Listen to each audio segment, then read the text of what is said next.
want to get to change gears here, get to some college football stuff. How much, how tuned in are you to some of these other schools' media days, like the Big 12 last week and the SEC this week? Well, I went into the first day of Big 12 media days more interested than usual, I would say. Mm-hmm. And it was primarily because I wanted to hear Scott Satterfield, the Cincinnati coach. And Scott Frost was definitely on the radar, and so was Joey McGuire, the Texas Tech. They all went on the first day, which was great. And Dion. Oh, Dion was day 2. But all of those coaches from the Big 12, I had some level of interest in. And even like Chris Kleiman and Matt Campbell, because of the geographical proximity to Nebraska and the fact that those coaches recruit a lot in Nebraska, specifically Campbell in this recruiting cycle. So I was interested in a lot of that. Didn't expect Scott Frost to give us 4 days and counting of news or things to react to. With SEC media days, I was captivated by Lane Kiffin on Monday. Thought he was great, and just like the rare case where a coach just really peels back the layers and lets you see who he is. Like, I just love that about Lane Kiffin. Mm-hmm. And yesterday was not quite as interesting, even though you had the big names out there, the big brands. In some ways, like, that probably took away from it because you were getting nothing from what I saw from Georgia and Texas. I mean, Steve Sarkisian didn't even react to the fact that they played the Texas A&M fight song, the Aggie wore him, as he walked to the stage. Like, oh, great. Why are you? How is this not getting at least like make a joke about it, Sark? Like, but no. And maybe he did, and I didn't see that part since I wasn't there. But it looked to me like it just went on like it wasn't happening. So yesterday was a little bit of a downer. I would have hoped that there were some more fireworks from the likes of Georgia, Tennessee, and Auburn, and I mean, Hugh Freeze can be interesting, but I didn't see anything that. And I was busy with other stuff yesterday, but I went back to check the highlights, and it seemed pretty boring. And Arch Manning too. Like, come on, like give us something. Yeah, that he's much more Peyton, or he's much less Peyton and Eli than you would hope, and at least in terms of his personality at this point. Well, and he'll get older, and if he goes on to be anything close to the NFL quarterback that those two were, then his personality will come out, I'm sure. So, Mitch, the one thing that I really took away from the first couple of days, and Austin and I talked about this a little bit earlier, was just it seems like there's this constant positioning and sort of politicking from the SEC to prove why their version of the college football playoff expansion makes the most sense, and to position themselves to get the most teams possible. And from an SEC standpoint, I get it. From a college football standpoint, it really concerns me because all of a sudden you've got Shane Beamer talking about 7 and 8 SEC teams in a 16-team playoff. And I went back and did the research. There's literally never been a time since 1992 when they instituted their conference title game that's even close to being a realistic possibility or a viable possibility. But I feel like they're just pushing.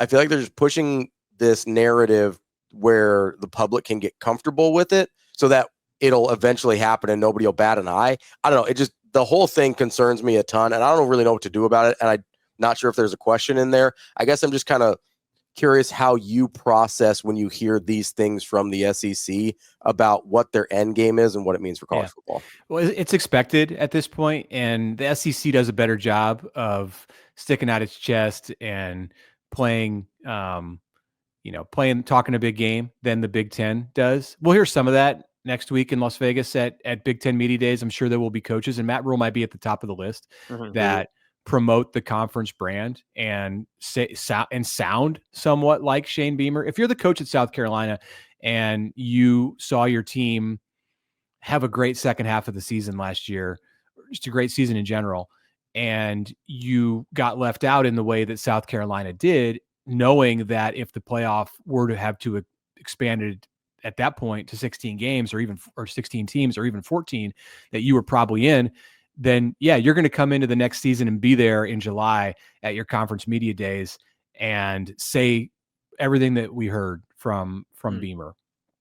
And while Rule wasn't in that spot, while Nebraska wasn't on the outside looking in, like his hope is that Nebraska gets to that place or gets over, beyond that place. But, maybe it's more realistic in the minds of Matt Rule and coaches in his spot that, hey, Nebraska's a year behind what South Carolina did. And if they can get to that place where you're in the conversation, then you want to use every advantage you got. And you want to, you want the Big Ten, you want the SEC, if you're an SEC coach, to be front of mind, to be viewed as the top conference. It maybe impacts the committee in some way, probably not, but coaches aren't going to stop promoting their schools and promoting their schools leagues. It's just that it's like the Big Ten is a little more conservative across the board, I think, from the commissioner on down in the way that they go about doing that. And that'll be reflected next week. Mitch, you mentioned kind of appreciating some of the things you heard from Kiffin earlier in the week in this. And then it also tied into something you said there about people advocating for their leagues and things like that. He brought up this idea that the ADs of schools being on the selection committee is kind of crazy, because even if they're out of the room for their own team, there's obviously a vested interest in the conference doing well, as that's why we're seeing all the positioning by the SEC currently. A, do you agree that having those people in the room is a little bit nuts? And B, who would you have make those decisions instead? Yeah, I agree. Right as Troy Dannon goes on the committee, I'll say I agree with that. That it's so we can change it when he's done, right? Yeah, right. It's a wild concept to think that there are athletic directors in there making decisions and like chairing the committee at times when their schools are in the discussion. Like, I've always thought that when they talk about, I've rolled my eyes for years at this whole concept that, well, if they're going to talk about Iowa, then Gary Barta is going to leave the room. It's like, well, even when they're not talking about Iowa, they're still talking about Iowa, because the conversation about other teams impacts how Iowa is going to be treated. Like, if he leaves the room and everybody says what they really think about Iowa, good or bad, and then he comes back in and they're talking about the team that whose playoff fate directly impacts, like, one of these two teams is getting in. Yeah. Like, he doesn't have to leave the room for the conversation about, LSU. Yeah. So it's totally misguided.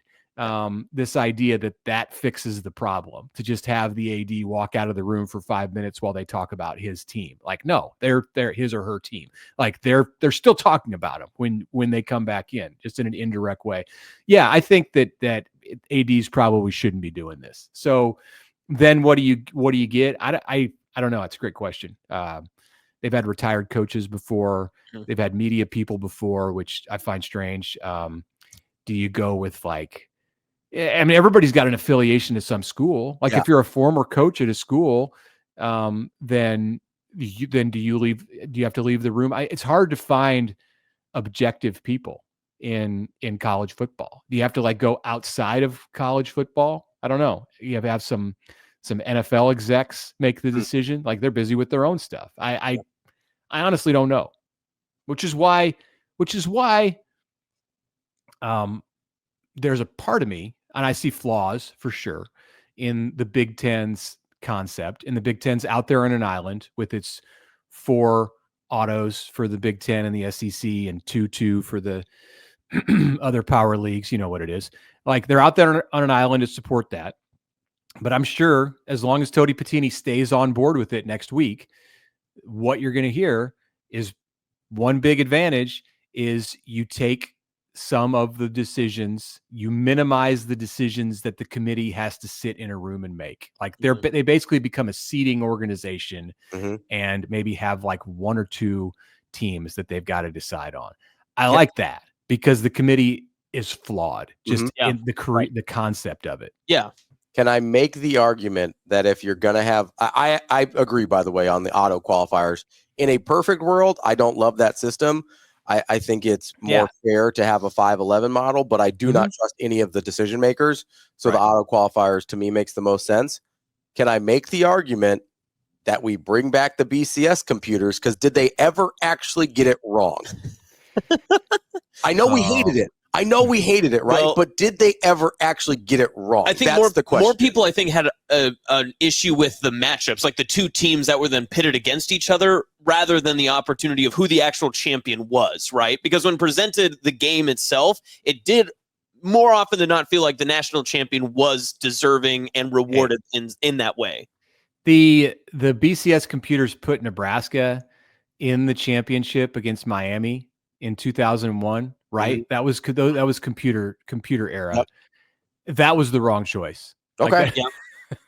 I will say there wasn't an obvious better choice that year because that was the Oregon-Colorado that year. Right. Colorado had the 2 losses. Oregon was probably the other option there. But like that was, I will say, that's probably the best example, but also not an obvious third candidate. Right. You remove the human element from it. And if you have a committee there, the committee's going, there's no way we can put this team in after they lost by 28 points against their rival to end the season and then sat out championship weekend. Yep. And especially in that world of college football too. So where you don't get where you only are dealing with 2 teams. Mitch, I know you touched on it a little bit ago, and it's one of those things that maybe it's not even needed to be said coming from the Big Ten when it gets to its media days, but is there anything that, with how we've seen almost every single SEC coach so far, and especially the ones in really last year's contender field, like you mentioned with Shane Beamer, talk about, this is the playoff model I think works best. This is how many teams I think the SEC should deserve. This is what we think is good. Is there any conversation you could foresee that comes from the Big Ten leadership trickling down to its coaches to say, hey, it wouldn't hurt for us to be more vocal during our own media days and try to push our narrative as much as we need to? They could do that, but I think people would see through it because I don't think it would sound genuine. If like the thing that the SEC has is when you can tell when people mean something that they say. And if Lane Kiffin's up on the podium or Kirby Smart's up at the podium and it seems like they're advocating for Vanderbilt, like, okay, that's on brand. Yeah. But if Ryan Day is up there and like he's advocating for Purdue or, Washington, like, it's just you're going to know. You're going to know, like, Ohio State is out for Ohio State, and that's it. Like, they might as well be in a 1-team league. Like, they get a lot of benefits from being in the Big Ten, but it's just not the same kind of public rallying around each other that you have in the SEC. And I think that's just the culture of the 2 leagues. So if Petiti and others, Kerry Kenny and the leaders in the Big Ten gathered the coaches up next Monday and said, we need to really push the Big Ten talking points and directives, like, they might do it, but I don't think it would have the same impact that it does in the SEC. So I do wonder, Mitch, because I think you're right. I do think the SEC is much better at believing what they say and advocating for their conference. But I think we run into this problem that just because they believe what they say doesn't mean it's true. Correct. Like I think the Big Ten and SEC are very similar in that there are a few really, really good programs at the top. There are a bunch of teams in the middle that I don't always know what to do with, and I frankly don't think they are either. But for some reason, the teams in the middle, and I don't know if it's just brand name, I don't know what it is, but the teams in the middle in the SEC get benefit of the doubt, and all of a sudden it goes, well, Tennessee's great and Florida's good, and whereas those teams in the Big Ten don't get that same consideration. And I don't really know. I mean, maybe there is no fix. Maybe this is just the way it's going to be, but I find it, as someone who thinks the SEC is artificially propped up in the middle of their conference, I find it very frustrating that just because they believe what they say, all of a sudden, a lot of people believe it's true. I think if we can spend a little bit less time caring about which conference is better, that probably helps college football. I understand that conversation and the reason that argument is always so prominent is because, well, one, it's like a pride thing for people who identify with one conference over the other. But 2, you think it's going to give you the benefit of the doubt if it comes down to this team versus that team for an at-large spot in the playoff. I don't know how much that really factors. I mean, yeah, it does, but like, those situations are not, I mean, you might get one of those every year or every other year. I think probably too much is made out of. We spend too much time on pitting the Big Ten against the SEC. I realize they're the two entities in the sport that drive everything. And, you're really you're talking about Fox, you're talking about ESPN, like they're it's impossible to separate the TV networks from the leagues at this point, since they're lining their pockets and giving them the kind of power that they have, giving them the ability to pay players in the way that they do now that rev share is a reality. But it's like, it's great for us to sit here and talk about. It's great for like the talking head TV shows, but in like the context of the season, I think it's overblown. Like, just, okay, you think the SEC is better? You think the Big Ten's better? Like, let's just play the season and see who wins the championship at the end. Mitch, as we get into, I assume you're heading out to Big Ten Media Days next week. Yep. What? I will be there. Who are you looking forward to talking to outside of the Nebraska contingent or hearing from? Oh, there's a lot. Michigan. I don't know that I've like really got a great sense of with Sharon Moore about the whole suspension at the beginning of the season. I kind of want to hear what he has to say about that, and like what his answer is on why he chose to sit out the Nebraska game and coach the Oklahoma game. I know he played at Oklahoma and like they're going to honor him, but like, all right, you're being punished. Like, why are you picking the games that you get to be punished for? And why did you pick the Big Ten opener on the road against Nebraska in a seemingly difficult environment? So Penn State, I want to know how Penn State is handling things with this potentially target on its back as the league favorite. The normal stuff. I'm glad that there's going to be a lot of quarterbacks there this year. It's a good year for the league with quarterback play, as it is in the SEC. And the SEC brought a lot of its quarterbacks this week to Atlanta. So to be able to get the chance to hear from Drew Aller and Dylan Raiola and Nico, that's Luke Altmaier. Like that's good. Yeah, I don't know. We've got a meeting tomorrow with our writers and some of our people at The Athletic about our plan of attack. So I should probably give this a little more thought over the next 24 hours. Mitch, are you interested to hear what Dylan will have to say from just a group of questioners that aren't necessarily kind of that hometown base or some of the other? He seems to do, we've seen him on some like national stuff as well, but it always seems to have the Nebraska twist to it. This is kind of the first experience we've had where he gets to go out and kind of see what the conference might have for him this time. Good point. That's a good point. Yeah. I think he'll handle it well. I think he'll be well prepared.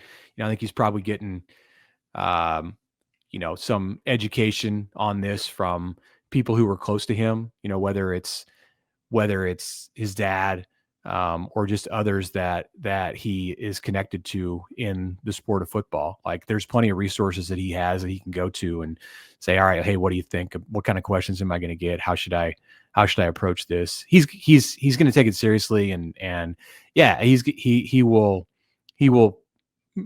I fully expect, say the right things. I don't know that he's going to provide a lot of headlines. Like, that's not necessarily his style. I mean, this is not Diego Pavia at SEC Media Days. That's not at all what I think you'll get from Dylan. So, but yeah, it's going to be interesting to see him face questions in a different kind of environment. Like, you get unexpected stuff for sure when you're standing there for 45 minutes or sitting there for 45 minutes at that table, and there are 40 people around you that and if you're in Dylan's shoes, like, you recognize like 10 of them. So I'm sure he'll hear stuff about Mahomes and just all the things that are on people's minds outside of Nebraska about Dylan Raiola.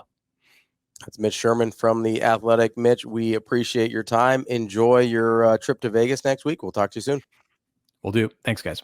Thanks, Mitch. That's Mitch Sherman from The Athletic. I love that comment. He's not going to make headlines. I think he's probably right. I think that that's one thing that's completely undervalued when it comes to your expectation of a leader and quarterback, right? That if they're not going to, if their play is the one generating the headlines and what they do on the field is what does it instead of what you have to say or what's going on around you. Yeah. It's pretty good. Drama free. Yeah.